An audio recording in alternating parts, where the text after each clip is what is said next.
Hi, this is Karl-James Langford on channel 0121975 video log for the 15th of January. It's Thursday 2014, and what I'm going to do, I'm going to do what I did last week. I'm going to look at the archaeology stuff that I've been teaching this week briefly with the images, with the talk over. It's just been basically that day of teaching today. Met somebody really nice on the train.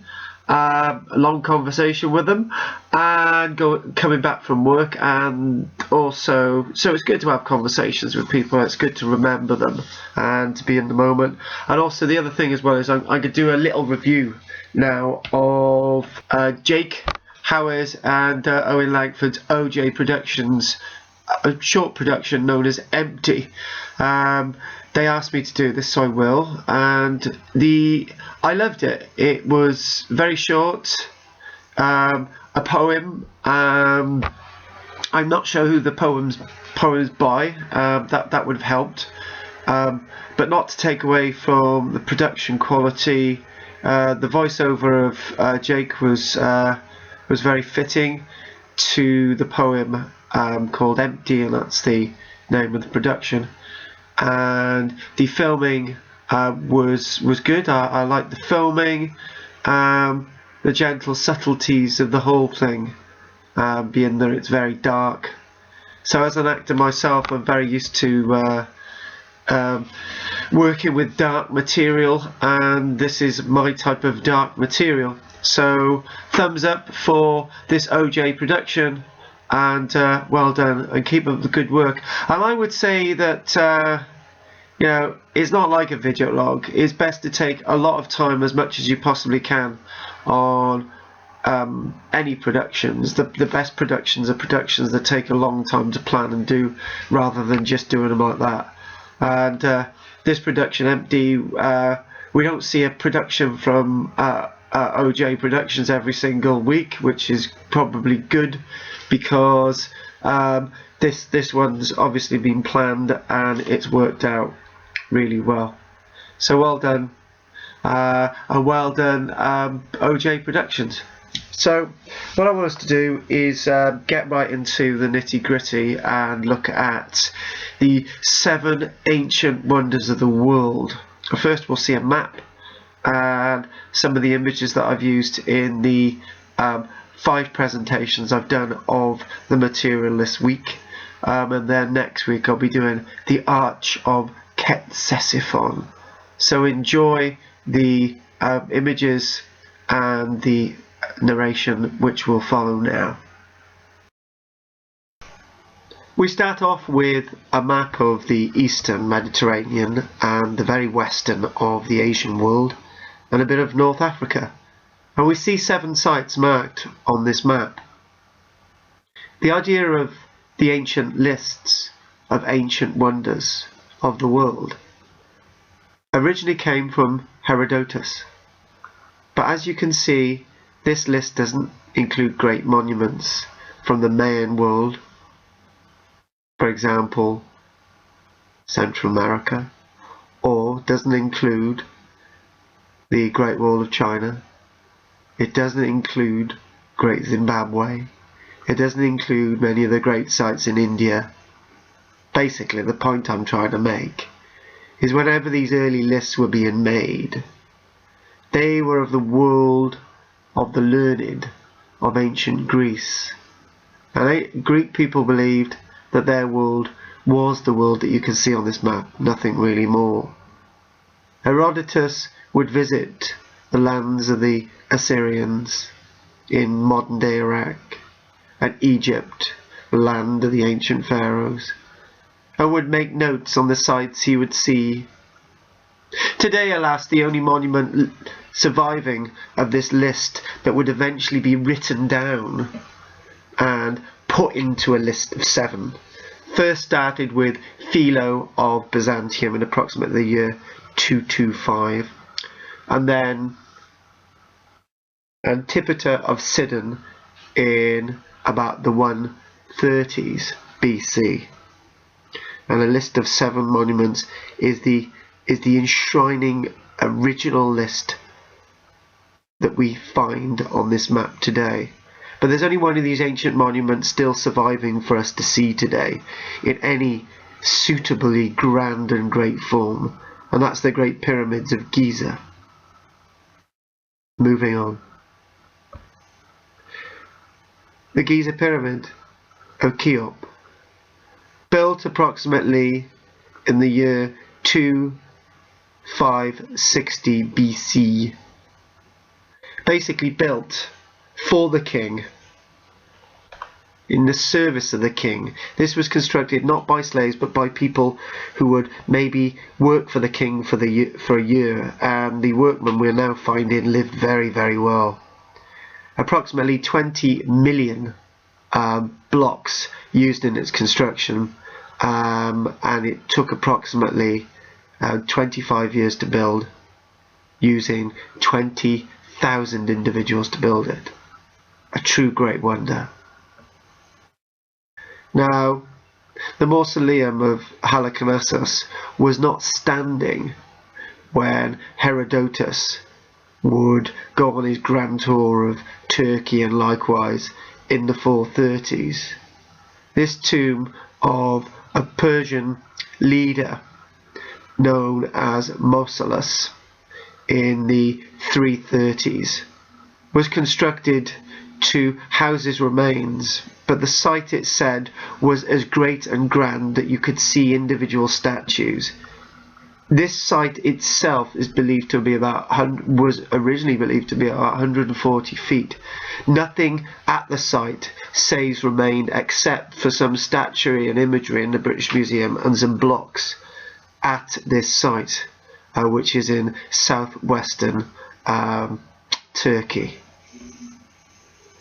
Hanging Gardens of Babylon. Now, when we examine the Hanging Gardens of Babylon and their greatness, it's said that Herodotus did not write anything about gardens being at Babylon. He wrote about the walls of Babylon. It was only later, that probably from a misinterpretation in Antipater's work from the 130s, that we hear a mention of gardens and a mention of Babylon.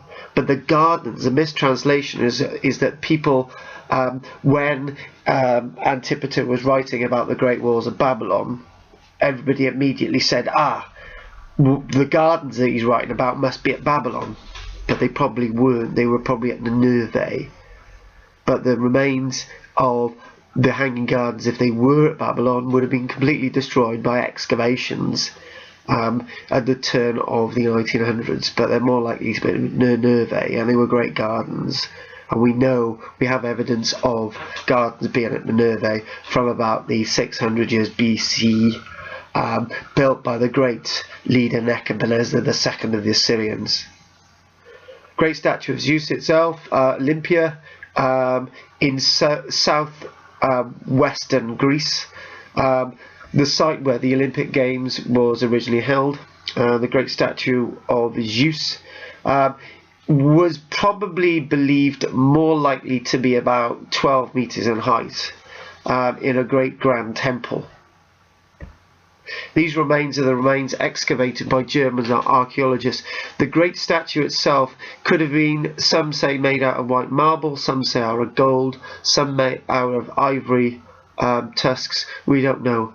But the bits of the temple do survive, were excavated in the late 1800s, still being excavated by German archaeologists today. Statue of Zeus. This is believed to be just over well, not believed, this is actually bronze, just over life size, but the main statue of Zeus would have dwarfed this, this being no more than 2 meters in height. The statue, as we say, of Zeus being about 12 meters, but whatever size, this is impressive. What would something bigger than this look like? Temple of Artemis near Bodrum, on the way to Ephesus itself. This is a reconstruction, and it was burnt down, and it was rebuilt, and burnt down, and it was rebuilt. Only bits of the Temple of Artemis now remain. This is a statue of the great goddess Artemis, who is the goddess of hunting and fertility. And interestingly enough, the statue itself, many have been found, many temples have been erected to Artemis and Diana across the world. The Colossus of Rhodes. The Colossus of Rhodes itself was no more than about 20 metres in height. It was from cast bronze to the sun god Helios, built on the island of Rhodes. It only stood for 56 years. After it collapsed in an earthquake, the raw material lay around for quite some time, until in the mid-600s Arabic invaders, when they got to the island, they sold off the bronze to a Jewish scrap merchant, who then melted it all down. That's probably completely unlikely, due in the times today that there was conflict between the Arab and the Jew then, as it is today. So that story is very unlikely, but it's more likely that over time bits of the bronze were taken away and melted down. And a few years back, a piece of bronze was hauled out of the sea in the harbour of Rhodes itself, and weren't sure whether it came from the statue or not. Going back to the Temple of Artemis, this is all that remains of the Temple of Artemis.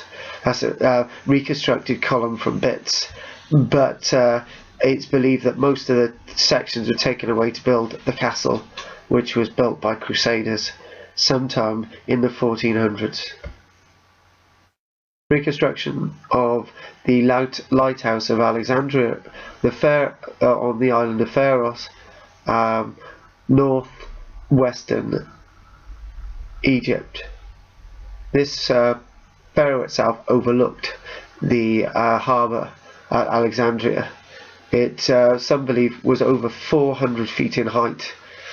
Slightly unlikely. It was probably more of a stepped pyramidal type structure, and was destroyed several times by earthquakes. Eventually, by about 1480, it was believed to have been completely forgotten, and bits of the Pharos are now being found on the sea bottom just off the harbour of Alexandria today. Thank you very much for listening to my explanation, and hopefully you haven't all fallen asleep.